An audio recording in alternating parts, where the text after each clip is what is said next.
నాకు ఇన్‌స్టాలో వచ్చే one of the common messages ఏంటో తెలుసా? అన్న చాలా కంపెనీస్‌కి అప్లై చేస్తున్నా కానీ నా రెజ్యూమేనే షార్ట్ లిస్ట్ అవ్వట్లేదు అని.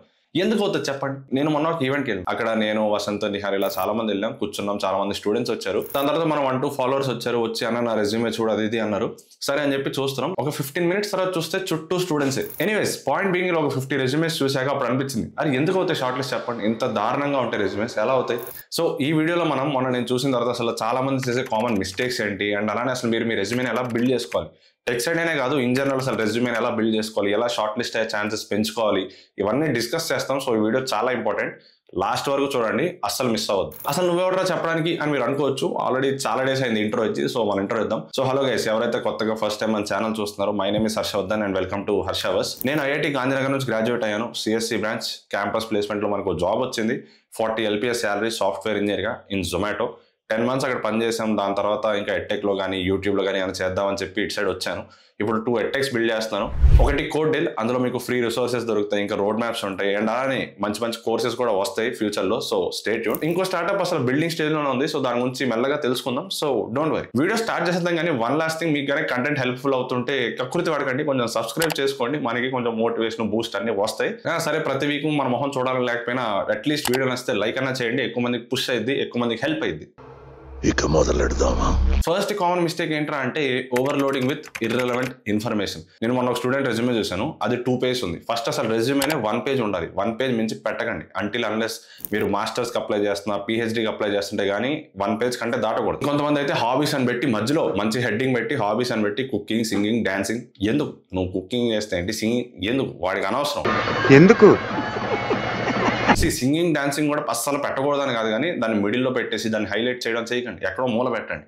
ఆల్సో టెక్ స్కిల్స్ కానీ లేదా సాఫ్ట్ స్కిల్స్ కానీ ఇంక్లూడ్ చేయండి. కమ్యూనికేషన్ కానీ లేదా లీడింగ్ ఏ టీమ్ కానీ లేదా కొంచెం రీసెర్చింగ్ అంటే ఇష్టం, అట్లాంటివి పెట్టండి హాబీస్ అంటే. సింగింగ్, డాన్సింగ్ 3rd class లో యాన్యువల్ డే నాకు ఫస్ట్ పేజ్ వచ్చింది, ఇవన్నీ వద్దు. సో కన్క్లూజన్ ఏంట్రా అంటే stick to what adds value to the role. ఆ రోల్ కి మీరు ఎంత వాల్యూ యాడ్ చేయగలరో దాని రిలేటెడ్ రెజ్యూమేని బిల్డ్ చేయండి. సెకండ్ మిస్టేక్ వచ్చేసి సమ్మరీస్ ని జనరలైజ్ చేయడం. ఇప్పుడు కొంతమంది రాశారు మొన్న, I'm looking for internship opportunity, I'm looking for job opportunity, I'm really looking for this exciting opportunity. అసలు నువ్వు ఇంటర్వ్యూకి అప్లై చేస్తావు అంటేనే జాబ్ రెజ్యూమే నీకు కావాలి. అది గివెన్. నువ్వు మళ్ళీ అందులో అరే నేను జాబ్కి అప్లై చేస్తున్నాను ఎందుకు? మీ అన్ని ఎక్స్ట్రా ఇన్ఫర్మేషన్ ఇది. దాని బదులు ఇలా రాయండి, I have 3+ years experience in Python and I build these projects and I'm looking for this type of role అని. మీరు ఇంకా కాలేజ్ స్టూడెంట్ అని ఇలా రాయొచ్చు. మీకు ఏ టెక్ స్టాక్ అయితే వచ్చో లేదా మీరు ఏ టెక్ స్టాక్స్ మీద వర్క్ చేయాలనుకుంటున్నారు అవి మెన్షన్ చేయండి కదా. అవసరమైతే ప్రొఫెషనల్ సమరీ తీసేయండి. ఒకవేళ రాస్తే పర్ఫెక్ట్ గా రాయండి. అండ్ ఆల్సో ఇన్ జనరల్ మీకు ఒక ఐడియా రావడానికి అసలు ఇది ఎలా ఉండాలో అని చెప్పి ఇక్కడ పెడతాను, ఆ టైప్స్ లో మెయింటైన్ చేయండి. నెక్స్ట్ మిస్టేక్ వచ్చేసి ఏంటంటే అంటే పూర్ ఫార్మాటింగ్. అసలు కొంతమంది రాస్తారు, ఒక సెక్షన్ ఇక్కడ ఉంటుంది, ఇంకో సెక్షన్ కింద ఉంటుంది, మధ్యలో ఇంత స్పేస్, ఒక 10 స్పేస్ బార్లు కొట్టేసినట్టు ఉంటుంది. ఎందుకు? ఒక ప్రాపర్ ఫార్మాట్ పెట్టండి, ప్రాపర్ స్పేసింగ్ పెట్టండి. ఒకటే ఫాంట్ ఉండాలి. దీనికి నేను colour which colour do you want అని చెప్పి హెడ్డింగ్ ఒక కలర్, కింద ఒక కలర్, అన్ని కలర్లు పెట్టకండి. ఇమేజెస్ పెట్టకండి. కలర్ఫుల్గా ఉండద్దు. సింపుల్ గా, ప్లెయిన్ గా, నీట్ గా ఉండాలి. చూస్తే స్ట్రక్చర్డ్ గా ఉండాలి. అది main. ATS friendly resume formats అని కొన్ని ఉంటాయి. అండ్ ఇన్ జనరల్లీ కూడా 2 types ఆఫ్ ఫార్మాట్స్ ఉంటాయి. ఒకటి వర్టికల్, ఒకటి హారిజాంటల్. నేనైతే హారిజాంటల్ ఫాలో అయ్యాను. కొంతమంది వర్టికల్ కూడా రాస్తారు. యాజ్ లాంగ్ యాజ్ అది స్ట్రక్చర్డ్ గా ఉండి మీ స్కిల్స్, మీ అచీవ్మెంట్స్, మీ ఎక్స్పీరియన్స్ అంతా ప్రాపర్ గా పోర్ట్రే చేస్తున్నంత వరకు ఇట్స్ ఫైన్. ఏదైనా ఫైన్. సో ఇక్కడ 2 types ఆఫ్ రెజ్యూమే ఫార్మాట్స్ ఇస్తాను. ఇందులో ఏదైనా మీరు సెలెక్ట్ చేసుకోవచ్చు. అసలు నా రెజ్యూమే ఎలా ఉంటుంది, నేను ఏ ఫార్మాట్ వాడాను అండ్ దాని అసలు రెజ్యూమే టెంప్లెట్స్ ఎక్కడ దొరుకుతాయి, ఇవన్నీ సెకండ్ హాఫ్ ఆఫ్ ద వీడియోలో డిస్కస్ చేస్తాం. So stay tune. Now fourth mistake వచ్చేసి focusing on responsibilities rather than achievements. చాలా మంది సింపుల్ గా రాసేస్తారు, I won this hackathon, I manage this competition లేదా ఐ ఆర్గనైజ్ దిస్ ఈవెంట్ అని చెప్పి ఇలా రాసేస్తారు. అది ఓకే, ఆ రెస్పాన్సిబిలిటీస్ ఫైన్. బట్ అది చూడగానే ఓకే వీడేదో ఈవెంట్ చేశాడని తెలుస్తుంది, కానీ ఒక క్యూరియాసిటీ రావట్లేదు. ఇంటర్వ్యూ లెట్స్ మీరు ఇంటర్వ్యూకి వెళ్ళారు, ఆ చదవగానే ఏదో చేశాడు అన్నట్టు ఉంది. అలా కాకుండా try to add numbers, try to add quantify చేయండి. లైక్ ఏం చేశారు, ఎంత ఇంపాక్ట్ అయింది అన్నది మెన్షన్ చేయడానికి ట్రై చేయండి. ఐ వాన్ హ్యాకథాన్కి I won hackathon among 1000 members కి ఎంత ఇంపాక్ట్ యాడ్ అవుతుందో చూడండి. ఓకే 1000 members లో వీడు కంపీట్ చేసి గెలిచాడంటే హీ హ్యాస్ సమ్ వాల్యూ అన్నట్టు ఉంటుంది. సో రెస్పాన్సిబిలిటీస్ తో పాటు అచీవ్మెంట్స్ రాయండి, measurable achievements that will bring some curiosity and that will add some value to your resume. Now fifth mistake is ignoring keywords. ఇది చాలా సింపుల్ పాయింట్ లో ఉంటుంది కానీ but important point.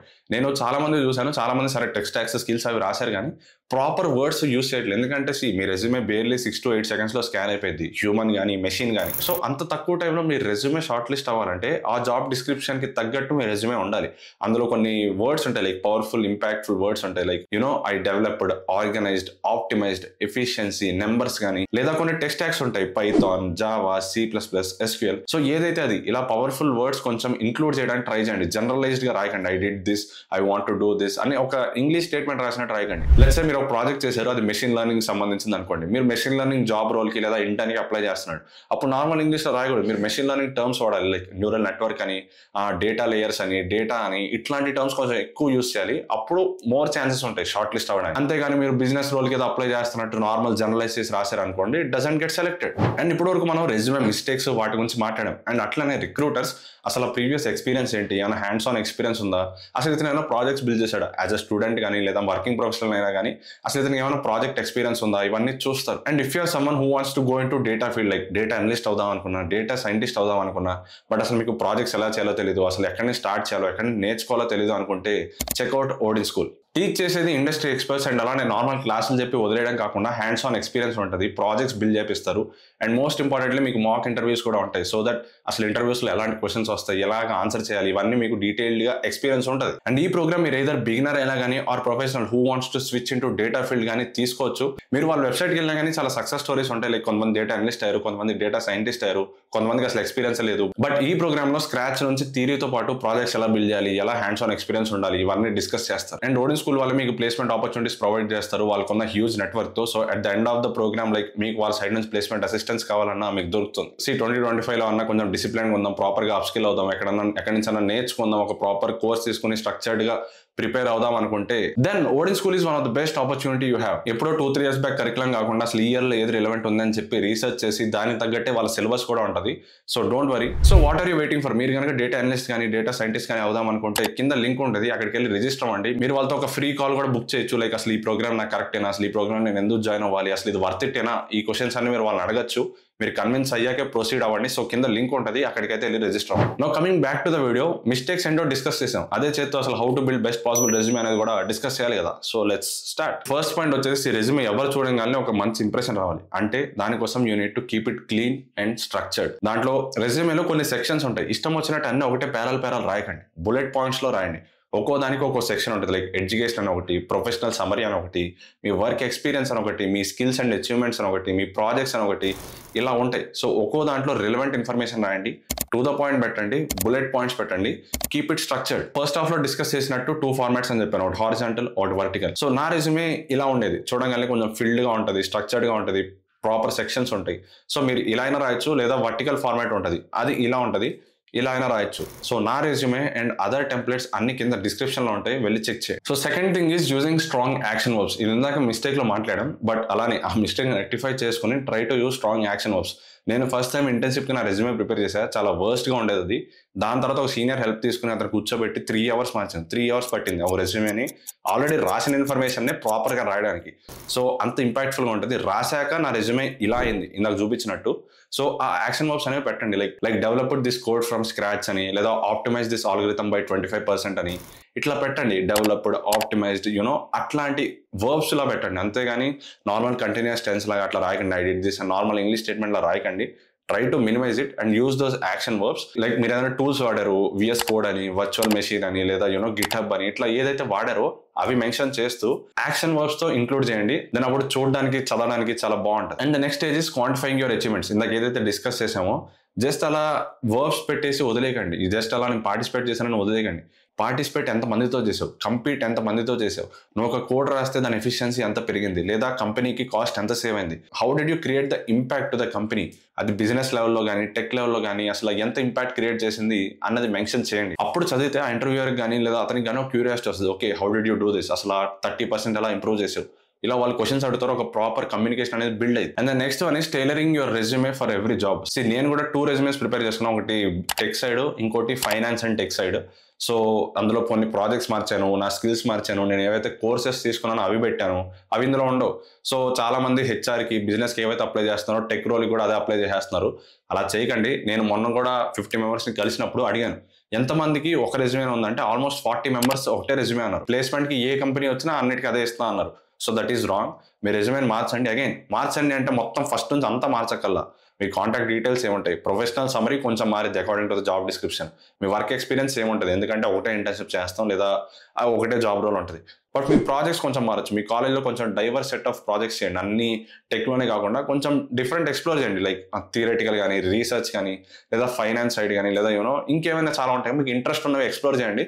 So that దాని తర్వాత మీకు వచ్చే కంపెనీస్ కాకుండా మీకు ఏమైనా ఆఫ్ క్యాంపస్ అప్లై చేయాలనుకున్నా, లేదా మీకు కావాల్సిన డ్రీమ్ జాబ్ రోల్కి అప్లై చేయాలనుకున్నా ఈ ప్రాజెక్ట్స్ పెట్టుకోవచ్చు. సో కాలేజ్లో ఉంటే multiple projects, multiple different type of projects explore చేయండి. నా లాస్ట్ పాయింట్, మీరు అంతా చేశారు, అంతా బాగా రాశారు, అంతా పర్ఫెక్ట్, చాలా బాగుంది రెజ్యూమే. అసలు నేను ఈ పాయింట్ చెప్తానని కూడా అనుకోలేదు, బట్ మన రెజ్యూమేస్ చూసాక చెప్పాలనిపిస్తుంది. ప్రూఫ్ రీడ్ చేయండి. ప్రూఫ్ రీడ్ అంటే రాసిన రెజ్యూమేని ఒక 2 to 3 times చూసుకోండి. నేను కొంతమంది రెజ్యూమేస్ మొన్న చూసాను కదా, స్పెల్లింగ్ మిస్టేక్స్ ఉన్నాయి. ఒక పైథాన్ రాశాడు, కామా పెట్టాడు, ఎస్క్యూఎల్ పెట్టాడు, కామా పెట్టి ఒక 4-5 స్పేస్ ఇచ్చి ఇంకో టెక్స్ట్ టైప్ ఉంది. ఎందుకంటే అతనికి తెలియదు. మీకు ఇచ్చే టైమే 6 to 8 seconds. అందులో కూడా మీరు బేసిక్ స్పెల్లింగ్ మిస్టేక్స్ చేసి అసలు అంటే చూడగల ఎలా అనిపిస్తుంది అంటే, అరే వీడికే వీడి రెజ్యూమే మీద ఇంట్రెస్ట్ లేదు, ఇంకా నాకెందుకు అన్నట్టు అనిపిస్తుంది. సో స్పెల్లింగ్ మిస్టేక్స్ చేయకండి. అసలు ఇది పాయింట్ నేను చెప్పాలనుకోలే, బట్ మొన్న చూసాక రియాలిటీలో ఉందని చెప్తున్నాను. So spelling mistakes, formatting, proper spacing and font కూడా 10 to 12 size పెట్టండి. ఏరియల్ కానీ, క్యాలిబ్రీ కానీ, ఇలా ప్రాపర్ స్టాండర్డ్ ఫాంట్స్ వాడండి. అదేంటి డిజైన్ బాగుంటుంది, కర్వ్ ఉంటుంది, ఇట్లాంటివన్నీ చేయకండి. Proper font, proper font size, proper spacing. రెజ్యూమేను 3-4 సార్లు చదువుకోండి, లేదా నువ్వు నీ ఫ్రెండ్ రెజ్యూమేని ఎక్స్చేంజ్ చేసుకుని డీటెయిల్గా చూడండి, మిస్టేక్స్ ఎక్కడ ఉన్నాయి ఫైండ్ చేయడానికి ట్రై చేయండి. అప్పుడు ప్రాపర్ రెజ్యూమే తయారయ్యింది. సో అది మ్యాటర్. నేను మొన్న చూసిన కామన్ మిస్టేక్స్ ఏంటి, ఆర్ ఇన్ జనరల్ నేనేం చెప్పాలనుకున్నాను అన్ని డిస్కస్ చేశాను. అండ్ ఆల్రెడీ రెజ్యూమే మీద ఒక వీడియో చేశాను, like how to build resume from scratch అని. అందులో కూడా ఆల్మోస్ట్ కొంచెం సిమిలర్ డీటెయిల్సే ఉంటాయి. బట్ ఆ వీడియో చూడండి. ఆల్రెడీ లైక్ మంచి రెస్పాన్స్ వచ్చింది ఆ వీడియోకి. ఎలా బిల్డ్ చేయాలి, ఏ ఫార్మాట్స్ ఉంటాయి అందులో కూడా మెన్షన్ చేశాను. ఇక్కడ ఇస్తాను లింక్ కింద డిస్క్రిప్షన్లో ఉంటుంది. సో ఇంకో 3-4 monthsలో ఇంటర్న్షిప్ స్టార్ట్ అయ్యే ఛాన్స్ వస్తుంది. ఆఫ్ క్యాంపస్ అప్లై చేస్తూ ఉంటారు. సో రెజ్యూమేలో ఈ మిస్టేక్స్ చేయకుండా ప్రాపర్ రెజ్యూమే బిల్డ్ చేసుకుని అప్లై చేయడానికి ట్రై చేయండి. అండ్ అగైన్ జాబ్కి తగ్గట్టు టైలర్ చేసుకోండి. ప్రాపర్ స్కిల్స్, ప్రాపర్ ఫార్మాటింగ్ ఇవన్నీ పెట్టి ఈ వీడియోలో ఏదైతే మిస్టేక్స్ చెప్పానో అవాయిడ్ చేసి అప్లై చేయడానికి ట్రై చేయండి. స్టార్టింగ్లో రిజెక్షన్స్ వస్తాయి, but keep going. All the best. So next week కూడా ఇంకో ఇంట్రెస్టింగ్ వీడియోతో మేము ముందుకు వస్తాను. Until then see you, good bye, take care.